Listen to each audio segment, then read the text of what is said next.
Good day, everyone. My name is Azhari, and my group and I will be presenting on the sulfuric acid production plant. And our supervisors are Ju, and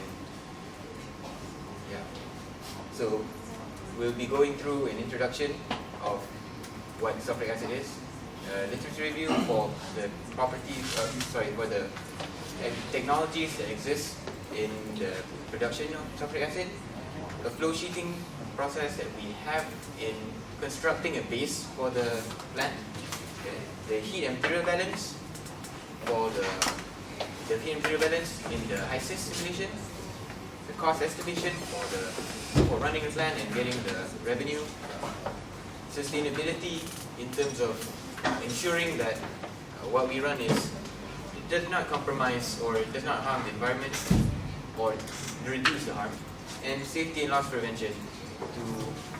Safety is always paramount in plants. So publicly, the biggest company to produce sulfuric acid in Malaysia is Seasand Chemical. They're located in Kembangan, Terengganu. The production rate is 700 metric tons per day. That's roughly around 248,000 metric tons. Metric tons per year, if you take into account 365 days. Most sulfuric acid uses in the industry, you will need a high concentration of it. And from those two alone, we have an objective to produce the 250,000 tons per year of sulfuric acid at a concentration of 98.58%. So sulfuric acid is mainly the main production is driven by conversion of SO2, sulfur dioxide, to sulfur trioxide, and that sulfur trioxide will be absorbed into water to produce the acid.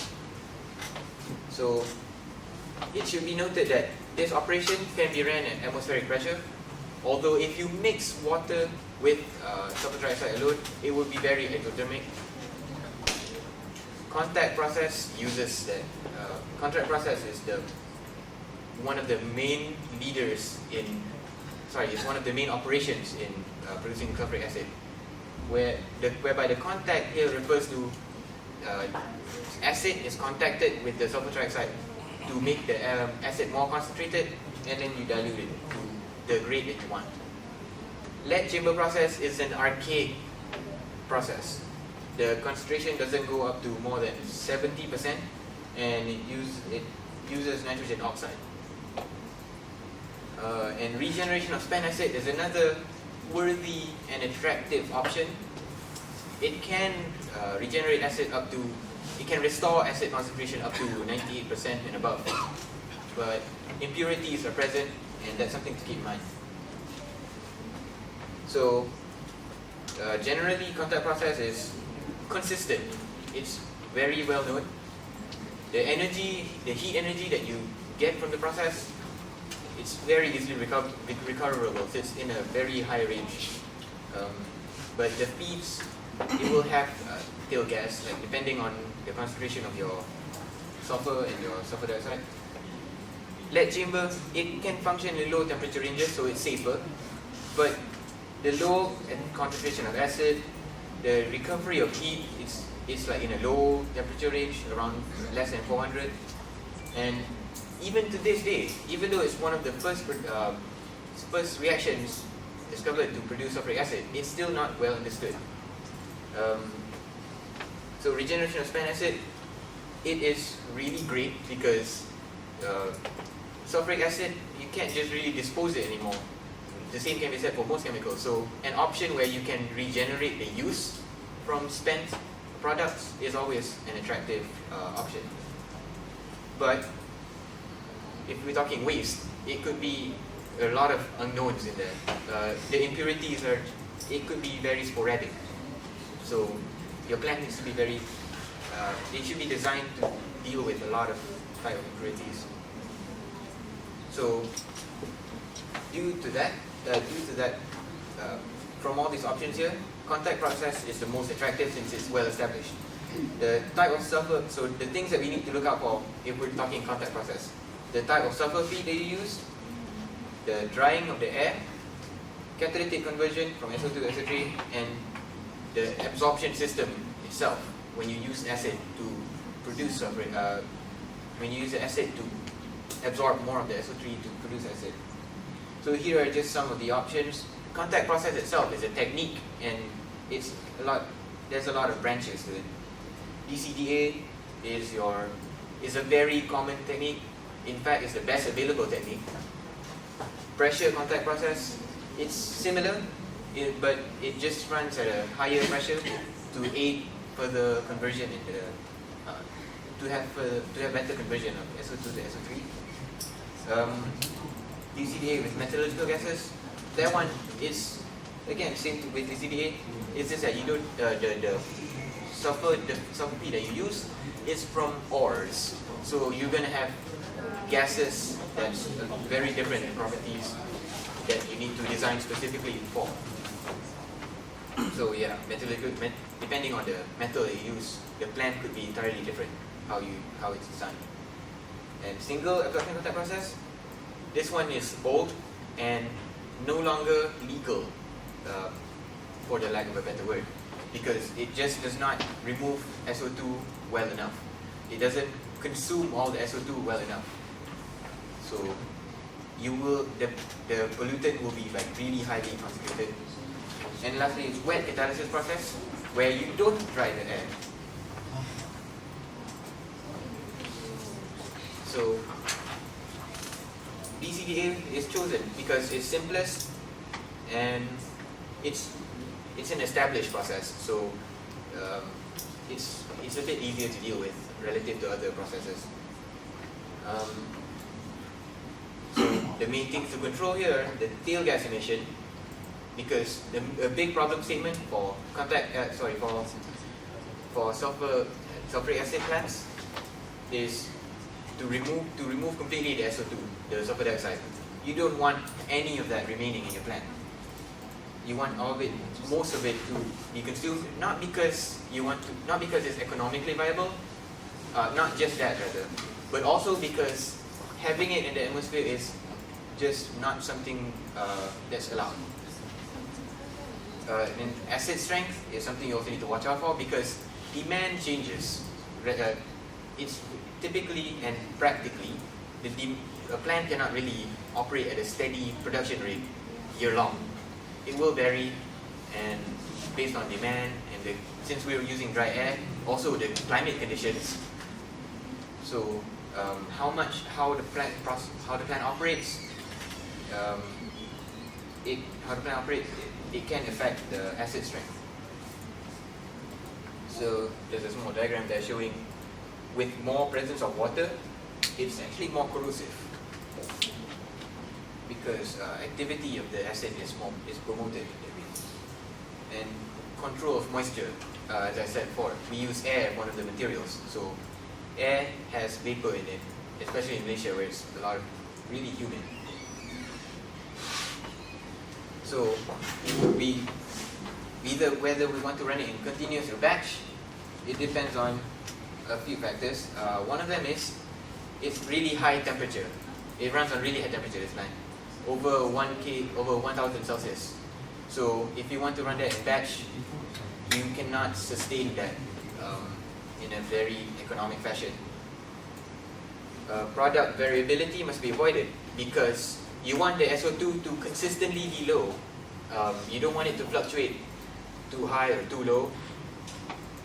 And a lot of the reactors, the currently available technology, most of them are continuous, or rather, I have not encountered yet a batch one, or rather a semi-batch one.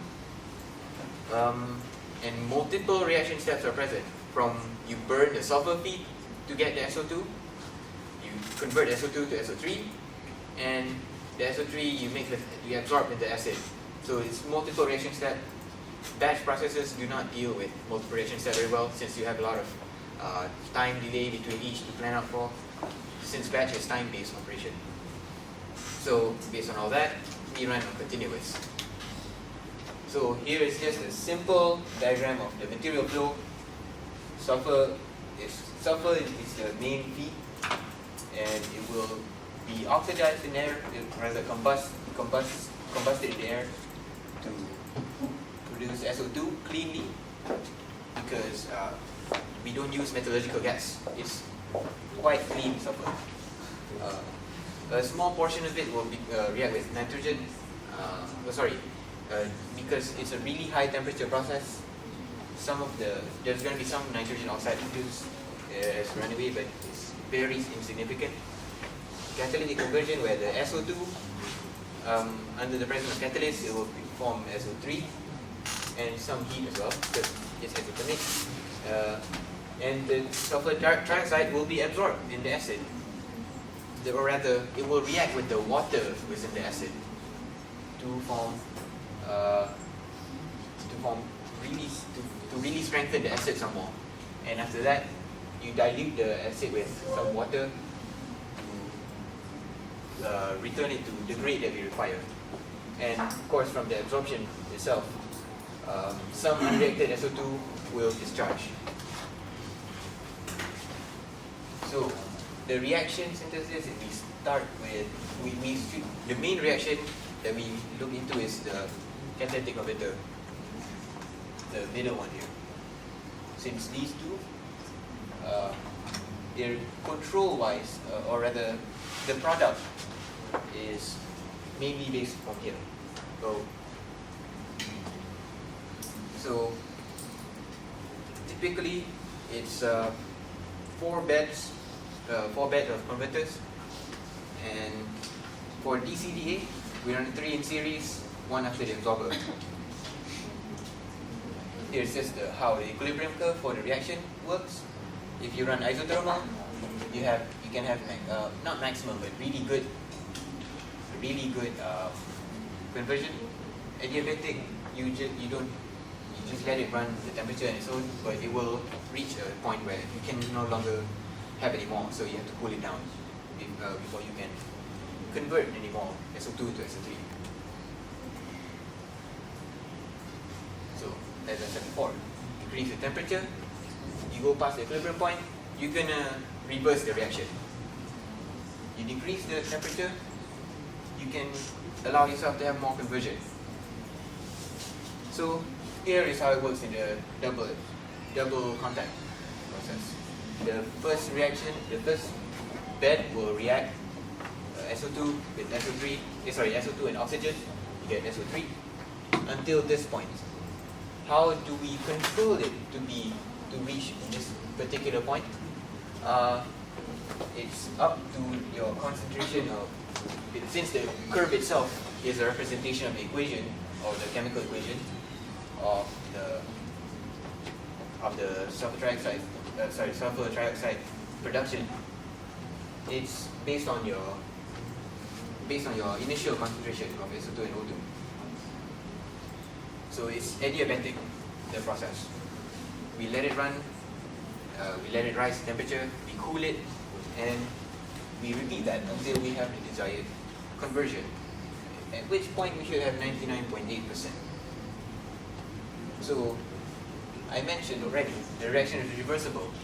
So if you push the temperatures, if you keep pushing the temperature, it will eventually reach the equilibrium point, and you will break through the equilibrium, and it will start to favor a backward reaction. So we allow it to be adiabatic, and since it's exothermic, it will generate heat. The behavior of the heat generation is based on the volume percent of the SO2 and O2 in the system, as in how the gradient of the temperature moves. And so after we reach the point where the temperature, we will cool it down before we proceed to the next bed. So the remaining reactions, other than the sulfur trioxide production, is sulfur burning. Right at the start, it's the main source where we get our SO2. We use elemental sulfur as the feed. It's extremely exothermic, the reaction. It can go to that temperature range. The range itself depends on how much oxygen you put in. But the heat that you generate here, it's very useful for capturing to push it through a turbine and everything. You can recover it. And it should, I have to mention that there is a possibility for a Rayleigh reaction, but the concentration gets really troublesome only when it reaches the really higher end range of the temperature. But for our plant, we maintain it at around 1200 Celsius. The absorption of SO3 into acid, that's another. While it is documented and mentioned in a lot of literature as absorption, it's a twofold process. You remove the SO3, at the same time, it's reacted with the water and the acid. And the water, since we are recycling our product acid to react with the SO3, we only have 1.58% of the water, so the recycled amount of water is a lot. And after that, we just add water to cool it down. To dilute it to the grade that we want. So, I mentioned before why this bed was running in 4 beds, 3 in series, 1 after the absorber. So the reason why you remove the SO3 first is so you can bump the equilibrium curve up, so you're allowed to have more room for conversion. So when you have higher conversion, you have less emissions of SO2. All of it will be reacted. You have higher conversion. And the removal of moisture from air that I mentioned before, you need to do that because if you have even trace vapor or trace humidity in the trace moisture in the gas that you use, in the air that you use, it will react with the SO3 and you will have acid mist. That's very corrosive. So in order to effectively absorb all SO3, 2 absorbers is centered. The first one will remove SO3 to restore to an ideal forward reaction to higher conversion.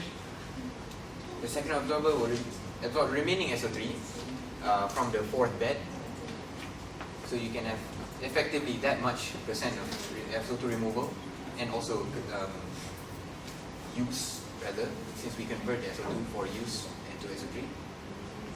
And with this, with an input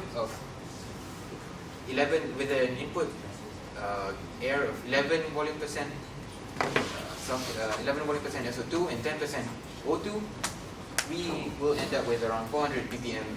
And at that percent of removal SO2, we'll end up with around 400 ppm SO2, which can still scrub further to go down to the 80 ppm standard that we need to comply. So this is a note to mention why single contact process is not favorable, why it's illegal. Yeah, why it's really illegal is because at most you will have 97.5% conversion if you don't remove the SO3 first to further bump up the conversion rate. So that will allow you to have a lot of SO2 concentration, up to 10,000. That's really, even the best scrubbers can operate at 90% efficiency, so you will still end up with about around 1,000 ppm. It's just not ideal. It's just what you end up with if you go for single absorption. Notice how the curve at the top, it doesn't flat out some more. And after all that implementation, we end up with a basic scheme as such. Dry air coming in, it's absorbed. The liquid sulfur will come from the top, stream 2. It will react to form SO2, go through 3 beds in series to form SO3. The SO3 is removed in the first absorber, and the SO3 remove in the first example, and the acid that we use is from the dryer to capture the SO3, and it will go to a tank where you can further dilute it. The rest of the, oh sorry, there should be another, yeah, it's just, yeah, so, sorry, one of them should end up through the fourth bed. The output here, it crossed through here to go to the fourth bed, and the remaining SO3 will finally be absorbed. This stack is the 400 ppm, and you add water to further refine it to the strength that you want, and it's in the holding tank. It will be product acid and recycled to reuse it for the process. So for the heat exchanger network synthesis, that was just this is just a crude demonstration of the process. We also have acid cooling that we need to do in order to make sure the acid is at a favorable temperature before we release it as product. And there's also heating that we need to do in between before it enters an absorber. So in total we would need we would have 6 hot streams that we need to cool down and 2 cold streams that we need to heat up. One of the cold streams being for the product acid, and one of the other cold stream is for one of the cold stream is that we need to heat up to enter the fourth bed, because we need it to enter at really high temperature in the bed. So we have 8 heat exchangers, and in turn 8 utility streams that we need to use for heating and cooling. With the implementation of the pinch technology, with the DT min value of 15